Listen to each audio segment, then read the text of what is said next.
مبارک ہو تم جو اب روتے ہو کیونکہ ہنسو گے۔ عزیز مومنین، خوشپور سے زباریہ کنزا کا آپ سب کو سلام۔ 7 ستمبر بدھ کا دن۔ ہمارے لیے آج کی تلاوت انجیل مقدس بمطابق مقدس لوکا اس کا 6 باب 20ویں آیت سے لے کر 26ویں آیت تک۔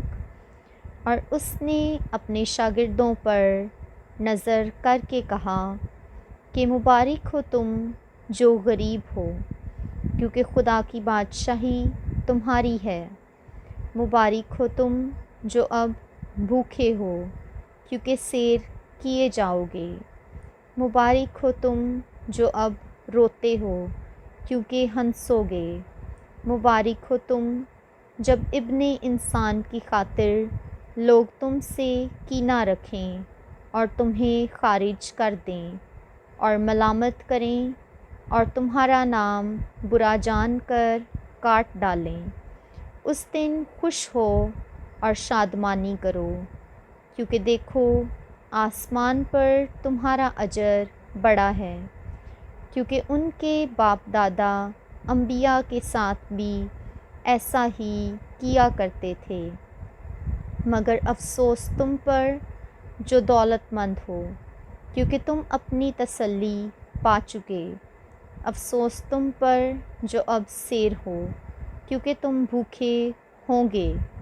افسوس تم پر جو اب ہنستے ہو، کیونکہ ماتم کرو گے اور رو گے۔ افسوس تم پر جب لوگ تمہیں بھلا کہیں، کیونکہ ان کے باپ دادا جھوٹے انبیاء کے ساتھ بھی ایسا ہی کیا کرتے تھے۔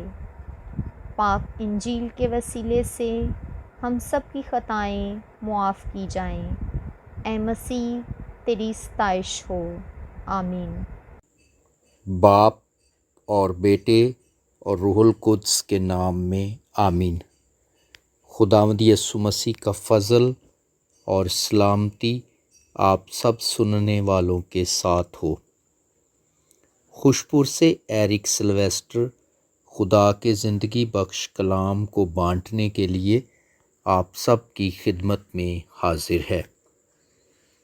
عزیز مومنین، آج کی پہلی تلاوت مقدس پولس رسول کے کرنتیوں کے نام پہلے خط کے 7ویں باب سے لی گئی ہے، جہاں کرنتس کے مسیحیوں نے شادی بیاہ کے بارے میں کچھ مسائل مقدس پولس رسول کو پیش کیے تھے۔ اب وہ ان کا جواب دیتا ہے۔ وہ انہیں نصیحت کرتا ہے کہ مصائب کی وجہ سے کنوارے رہو، اور ثابت کرتا ہے کہ دنیاوی فکریں خدا کی خدمت سے توجہ ہٹا دیتی ہیں۔ تجرد کی حالت پسندیدہ ہے اور اسے ترجیح دینی چاہیے۔ بیاہ کرنے سے انسان پر زیادہ ذمہ داریاں، مشکلات اور تکالیف آ جاتی ہیں۔ اس وجہ سے اظہار ثانی ان کے لیے زیادہ ہولناک ہو جاتی ہے۔ وہ انہیں تسلی دیتا ہے کہ میں بیاہ کرنے کی مذمت نہیں کرتا اور نہ اسے ناجائز قرار دیتا ہوں۔ اگر بیوی کے بند سے آزاد ہے تو بیوی کی تلاش نہ کر۔ یہ بھی تاکید کی کہ اگر تو بیوی کے بند میں ہے تو اس سے جدا ہونے کی کوشش نہ کر۔ تیرا فرض ہے کہ بیاہ کے رشتہ کو قائم رکھے۔ فرض ادا کرنا ضروری ہے۔ حالات و واقعات کو خدا کے بھروسے پر چھوڑ دیں۔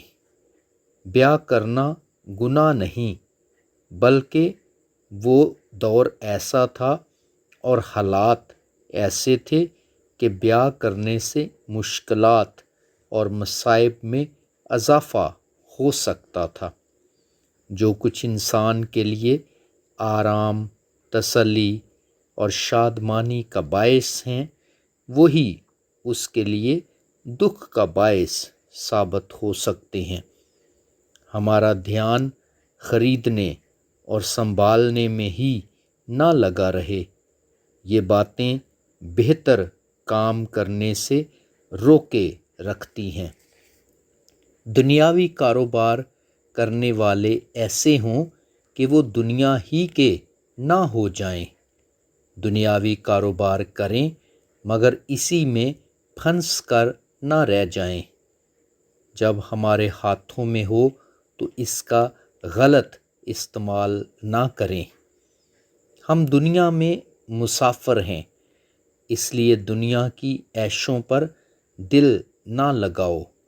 یہ دنیا صرف بناوٹی ہے، عارضی ہے، بہت جلد فنا ہو جانے والی ہے۔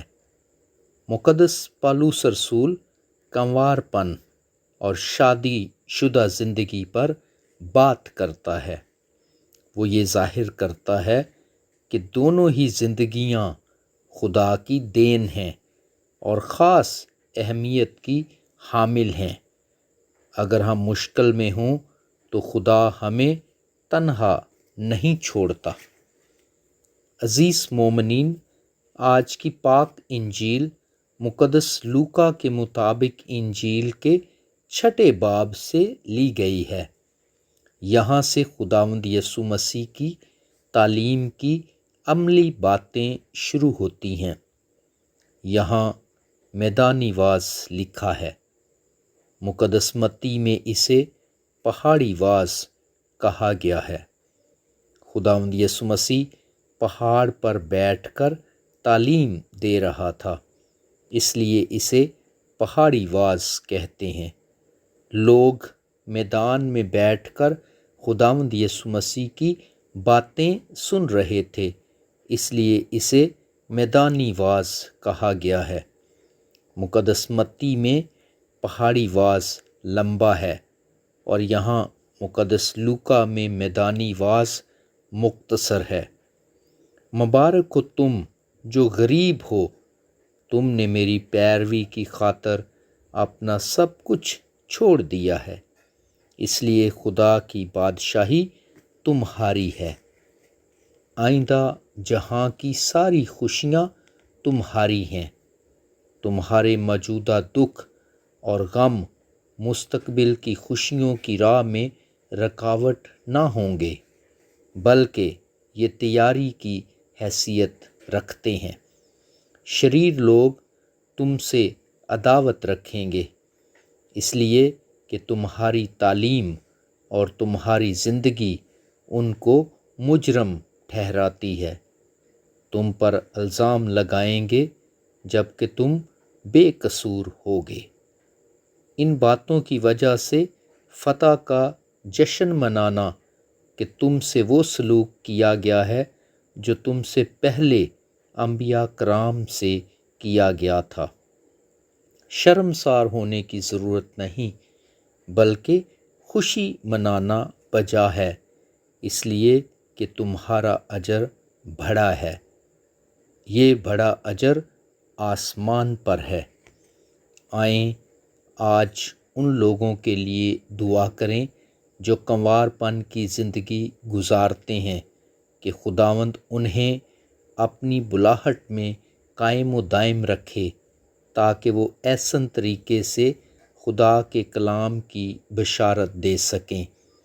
آج شادی شدہ جوڑوں کے لیے بھی دعا کریں کہ خداوند انہیں ایک دوسرے کے وفادار رہنے کا فضل بخشے، باہمی محبت میں مضبوط رہنے کی توفیق دے، تاکہ وہ اپنے بچوں کی اچھی طرح سے پرورش کر سکیں۔ مسیح خداوند کے وسیلے سے آمین۔